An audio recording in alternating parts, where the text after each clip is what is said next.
Today we are making healthy cocoa muffins. So we have flour, an egg, milk, water, cocoa powder, rice, nuts, and pasta. All of this is going to be a tablespoon, but for the liquids we're all just going to pour it in. So 2 tablespoons of flour.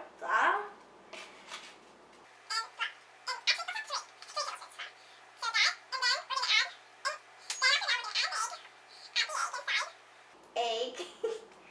And then we actually put one more inside so it's nice in that. And then we're going to add some pasta and some rice, and then we're going to add some cocoa powder.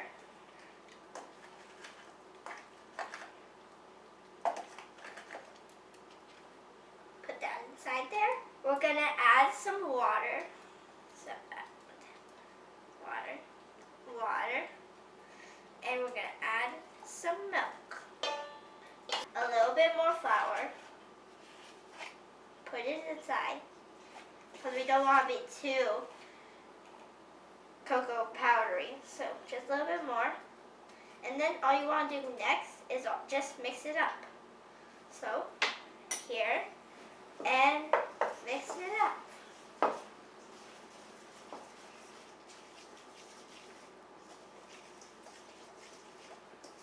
Now we're going to transfer to the container.